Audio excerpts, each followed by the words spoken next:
really worry about the top rails getting scratched because I have so many attachments on top. I'm not ever going to be setting it down on these.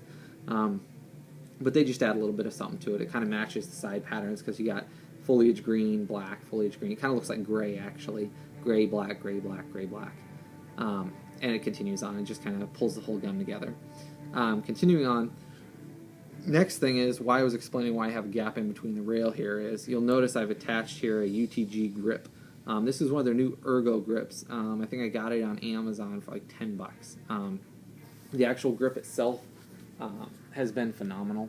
And I'll talk about just the gun's grips here, both this one and the one that came with the gun. This one, it fits perfectly in my hand. I like how it's got a big grip. You kind of have the curve back here for the back of your hand. Kind of feels like a trigger finger up here, so it's nice because you're holding on grip tight. I like that a lot about it. It's solid on the rail, very solid. Something else it comes with is, I'll show you here a little something special. On the bottom here, there's a little hidden panel. I use it for storing tools, like a penny for adjusting my sights because you need something to turn that. A penny I'll put in here like an extra battery. I'll put in, and the extra batteries for the actual light here.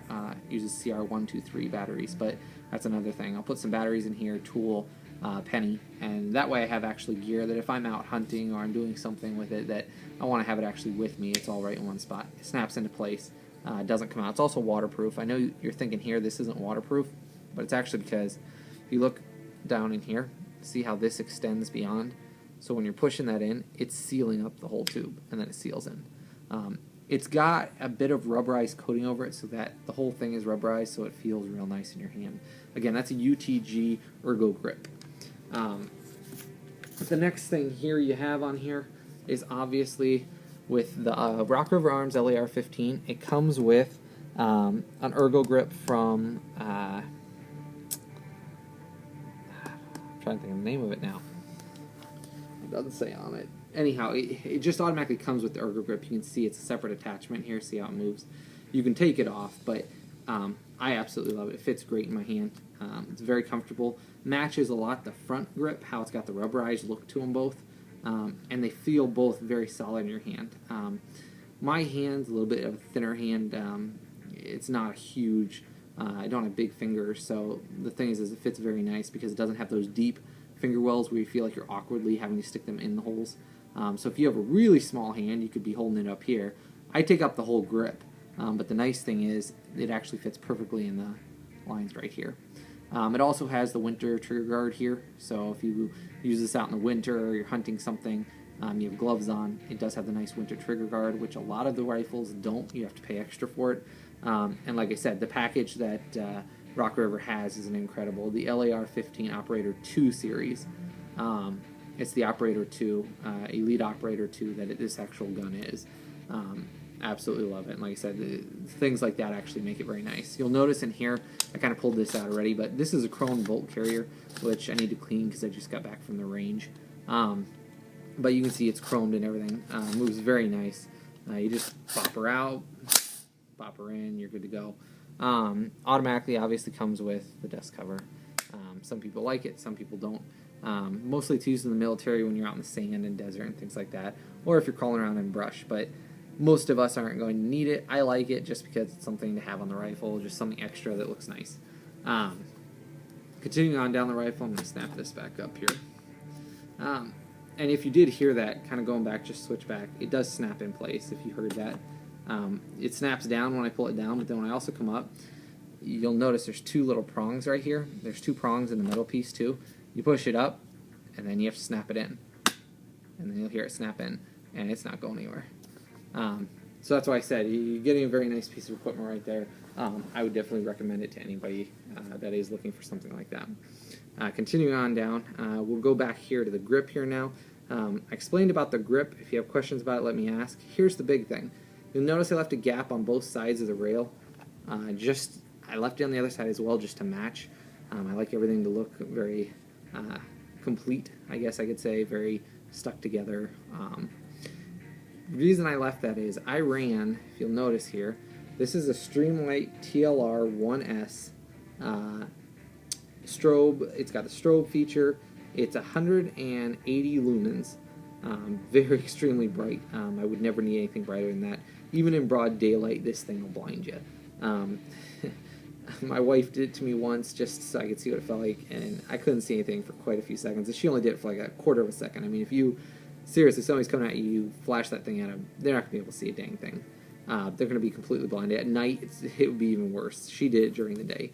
So I know what it feels like. You go white out. It's complete white out. And then even if she shut it off, I still couldn't see anything for quite a while. It was like the blinding effect. Most people might think that's kind of dumb, but hey. I wanted to see what it was like. Now I understand what it's like on the other end. What this is I got the pressure pad switch. If you see here, this piece, this end cap piece right here, you have to buy this separately from the flashlight. And it actually gives you the piece that comes with the cord that connects in right here. You take that other end piece off that covers up the batteries. Again, CR123 batteries for the TLR1S Streamlight flashlight. You take it out. You install this one. You put this little pin that's right up in here that my finger's at. Slide it in. You take this out, stick it in the hole here, and then now you've got two options here. I'll flip it over and kind of show you from this direction. Okay. On this side of it, you'll notice there's a little lever right here. This lever actually gives you the option that if you don't want to use the pressure pad switch, you can reach your finger forward right from your actual, and that's why I have a grip here too. You reach your finger from here, and you just push on it. And I'm kind of sitting sideways, so my finger's not in the right place, but so you're just going to be pushing on it like this. And you can do it strobe by just clicking on it twice, or you can just hold it down for constant on. Now, I don't use that ever. That's why I got the pressure pad switch, because that was a big thing for me. I wanted to make sure that, you know, if I did have to use it in a tactical situation, I wanted to be ready. And I'll show you here why. Pressure pad, once I ran it up through the actual Magpul attachable rails, when you snap them together, you run it under the little piece of metal right there. It's not behind the actual free-floating rail. It's not behind it. It's in front of it. It's just running between, and you can barely see it right here. You see this little gap right here? It runs underneath these Magpul rail covers, and it runs up from here, underneath and underneath. And the reason I ran it like that, and it's tight, I mean, you can't even move this cord. I mean, it's solid in there. The reason I did that is so that way I don't have any random wires floating around. Like I said, in a situation where you're going to be using this, or needing to use it, or even if you're hunting with it, let's say you go hunting with it for some reason, you don't want cords in your way. That's a big thing for me. I don't want any cords sticking out. I don't want any cords in my way. So it runs up through here, comes down, and then that's why there's a gap right here. Because the only way to get the cord out is to leave a little gap so you can pull it through the rails and straight down. Now, it's connected by, and you can barely see this too, but if you see right here, it comes with those zip ties. I only used one zip tie. Ran it around the top of the rail and connected it. It doesn't move at all. That zip tie's in there tight. Holds this here. The other cord's held here. The other part of it's held right here. Doesn't move at all. And then on the bottom of this pressure pad, they gave sticky adhesive strips. I attached them to this, and it sticks on. It doesn't move on this grip because this grip's like a rubberized. Sticks right to them. Doesn't move at all. I've taken out extreme heat. It was 110 degrees here the other day. I was out there for about a good 4 hours at the range. I'm talking so hot that I had sweated through all my clothes. They were completely soaking wet. I had to take them off before I got in the car and put on something else. That's how bad it was. They didn't move at all.